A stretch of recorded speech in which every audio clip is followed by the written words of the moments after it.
like a ball. Ladies and gentlemen, Father Alex forgot his talk stick back in Mexico City. I swear to God, man. My mom always told me that you're gonna forget your girlfriend one day at the airport. You know, it's like, how the hell do I forget to bring it? How the hell does a toxic coach forget to bring his talk stick? How is that possible? That's an oxymoron, ladies and gentlemen. All right, man. I guess it doesn't work the same, Alex. I'm happy because now you can stop fucking poking us. All right, ladies. So today we're gonna talk about how to keep a man desiring you. Okay. And look, this is one of those videos that it's kind of like it's not what you expect. Okay. Desire. You see, desire is never about possessing you completely. Desire is more about the imagination, because as soon as you have what you desire, it is absolutely an unmitigated part of human nature to take it for granted. That's just how it is. And in the beginning of meeting somebody, they will have peak desire for you. And maybe as the years go by, you have periodic peaks and valleys, but it's never gonna stay at peak. Okay? Another thing is that the ones that desire you the most, for the most part, will never have you. Like that's the paradox behind this.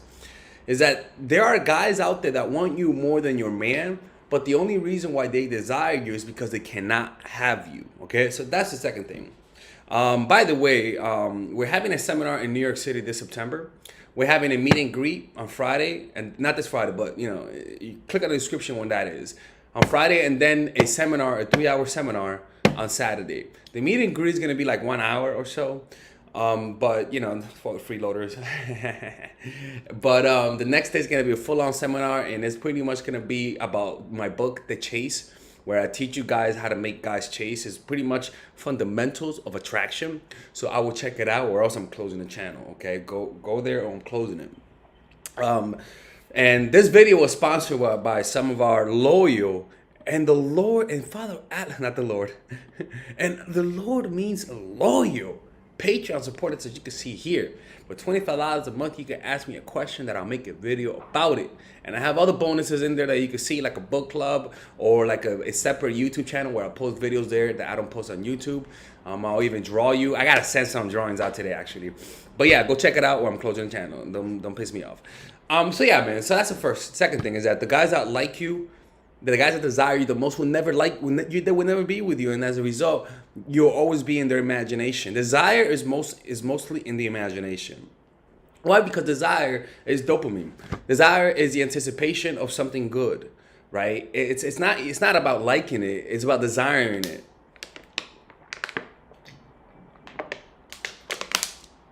So we could talk about what you could do to create desire in a guy. But generally speaking, the most desire you have is with a guy who's not with you. Now, your brain is programmed to get excited about the unexpected. And that's why when you don't like the guy, they like you back, because you're more unpredictable. You'll say, I won't hang out with you tonight, but then when Tyrone doesn't hit you up that night, you're like, fuck this shit, man. I gotta call Bob the builder. You hit up Bob.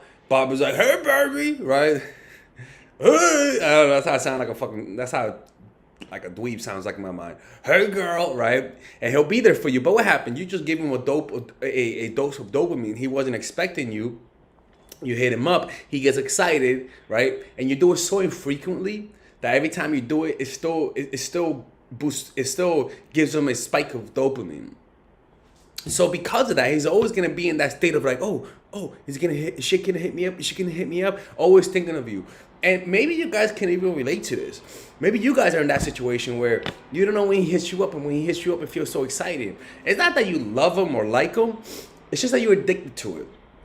And if you actually get with him over time, you might actually start seeing right through him, and you may not even like him as much, right? So that's one of those things. Now, you got to understand there are two types of realities that people live, okay? There's one extra-personal, characteristics of the things in the extra-personal space. To get them requires time, effort, and in many cases, planning. Anything that's outside of your reach is extra-personal, and that involves dopamine. Anything that's outside of your reach that you have to plan out involves dopamine. The next part is peripersonal. Contrast, anything in the peripersonal space, which can be experienced here and now. Holding this, seeing my girlfriend, which she's here right now, right? Seeing my, hanging out with my girlfriend, touching her, all that kind of stuff, right? Appreciating her. That's peripersonal. But the thing is that as soon as something goes from extra personal distance to peripersonal close, the dopamine will begin to fall down. And what will go up is oxytocin, which is the neurochemical that allows you to experience and enjoy the here and now. That's why when you smoke weed, your dopamine goes down, here and now chemicals goes up, and now you feel lazy because dopamine has gone down, but the chemicals that allows you to appreciate what's in front of you, watching TV, talking to your friends, listening to music, is up. So that's why some people feel lazy when they smoke weed. So understand this. To make a guy desire, you got to keep that distance. So if you're in a relationship with a guy, you have to find a way to put a little bit of that distance in there. You have to, because you got to understand, he loves you, but he also has a mammalian brain, and that brain will get used to whatever is in front of you. Now, you may not keep him desiring you all the time, but to love you is different. To love you is something more achievable. Desire completely 100% of the time, it's just your ego. You get what I'm trying? That's just your ego. To love you is something that is manageable and realistic. Now, let's just talk about how to keep them desiring you. You got to have some turmoil. You got to have some ups and downs. It pretty much becomes toxic, right? So, because it's not natural to keep desiring a woman all the time. Like, I'm sorry. I don't think it's natural. The brain is not designed that way, to desire something and to keep releasing dopamine at the same rate. That's the mind of an addict. It just doesn't work that way. So what you got to do is learn to maintain a little bit of mystery.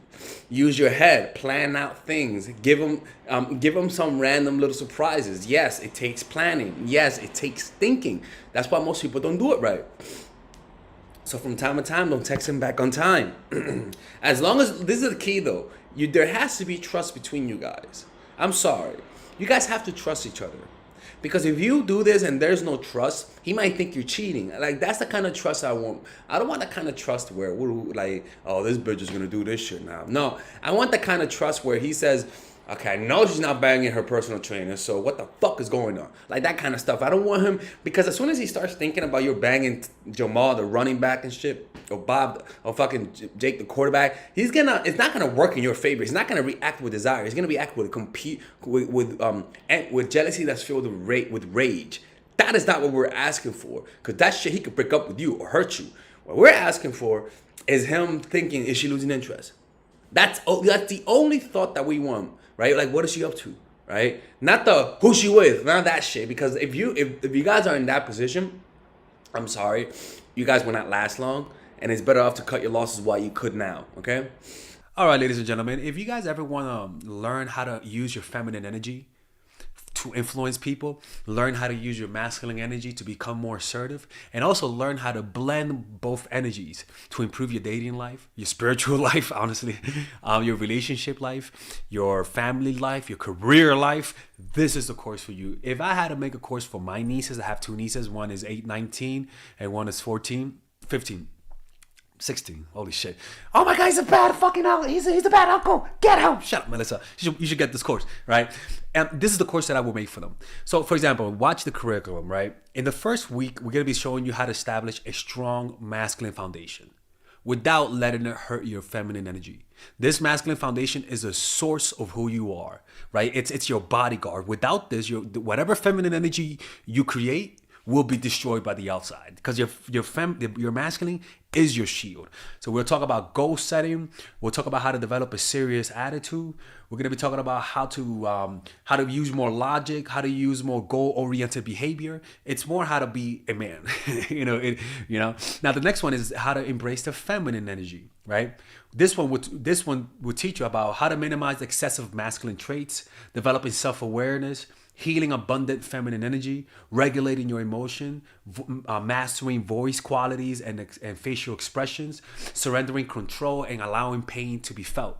This is honestly, this will supercharge, like Kaioken, your masculine energy. After that, we have femininity in the workplace and how to be feminine in the workplace without letting people take advantage of you, and the nuances of how women on power should behave versus women who are subordinates in the workplace, and even the dress code. This is based on psychology, people. It's kind of insane. I'm actually excited about this one. The next week, we talk about navigating the labyrinth of male and female friendship. And this, a lot of women find confusing, so we talk about that.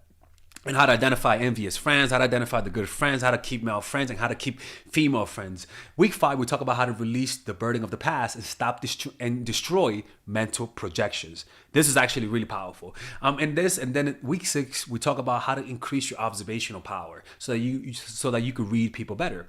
And we have a bunch of bonuses. The course starts at $99, and you guys can pre-order the course today at $69 before it goes out. If you're watching this, most likely I'm in the meditation retreat, so most likely I will be praying for all of you guys. And just click on the description down below of the video. Right there, you'll see it, and you could pre-order that course. It's gonna be out by the end of next month or the beginning of February of March. One of the two, people, because I have a 10-day retreat to do, and I want to finish the course after the retreat, because I think the ideas are gonna be so much better. All right, man. I'll see you guys later. Pre-order, man. I'm closing the channel.